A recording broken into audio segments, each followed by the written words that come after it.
हम जिंदा है, अटल है, मैदान से अभी हटे नहीं है, डटकर मुकाबला करेंगे। को एकजुट होकर संगठित तरीके से इस फैसले का विरोध करना चाहिए। हम इसका पुरजोर विरोध करते हैं। फैसला फूट डालो राज करो की नीति से प्रेरित लगता है। अब राज्य सरकारें अनुसूचित जाति व जनजाति का उप वर्गीकरण कर सकते हैं। फिर कहा उन्होंने एक गांव में थी पानी की टंकी, उस टंकी को लेकर थी बेटा बहुत बड़ी नौटंकी। एक जात के भरते पानी एक के खड़े देखते रहते, और उनके खड़े अछूत दूर से पड़े देखते रहते। वो औरतें घंटों इंतजार कर खाली हाथ घर जाती, क्योंकि एक जात की औरतें ही टंकी खाली कर जाती।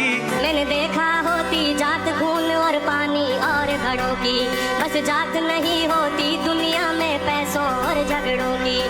कहूँ गाँव का नाम तो लोग वहाँ के फिर शर्मिंदा होंगे, पर शर्मिंदा तो तब होंगे जब असल में जिंदा होंगे।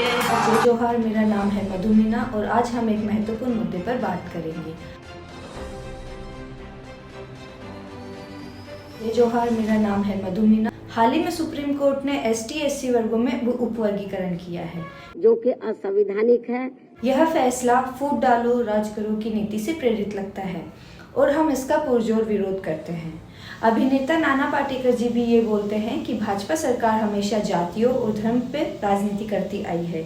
आरक्षण का उद्देश्य गरीबी उन्मूलन नहीं है, बल्कि यह सामाजिक न्याय और समानता स्थापित करने के लिए एक महत्वपूर्ण साधन है। यह हमारे संविधान की व्यवस्था है जो सामाजिक न्याय और समानता की स्थापना के लिए बनाया गया है। किसी भी प्रकार की छेड़छाड़ संवैधानिक मूल्यों का उल्लंघन करती है। हम जानते हैं कि भाजपा सरकार आरक्षण व्यवस्था को समाप्त करना चाहती है। ऐसे में जातियों में फूट डालना, उन्हें कमजोर करना उनकी रणनीति हो सकती है। यह सरकार पुराने मनुवादी शासन को पुनः स्थापित करना चाहती है और जहां कुछ वर्गों का ही वर्चस्व हो। इसलिए हमें इस फैसले का विरोध करना होगा। सामाजिक संगठनों और समुदायों को संगठित होकर इस फैसले का विरोध करना चाहिए। हमारे संविधान के सभी सिद्धांतों की रक्षा करना हमारा कर्तव्य है। हम सभी इंडिया गठबंधन और दलित समाज के जनप्रतिनिधियों और नेताओं से आग्रह करते हैं कि वे इस फैसले का विरोध करें। जनता में जागरूकता फैलाना आवश्यक है कि आरक्षण का वास्तविक उद्देश्य क्या है और इसे बनाए रखना क्यों आवश्यक है। हमारे अनुसूचित जनजातियों में पहले से ही अत्यंत कमजोर जनजातीय समूह के लिए विशेष प्रावधान है। इसके आधार पर ST/SC वर्गों में उपवर्गीकरण का औचित्य नहीं है।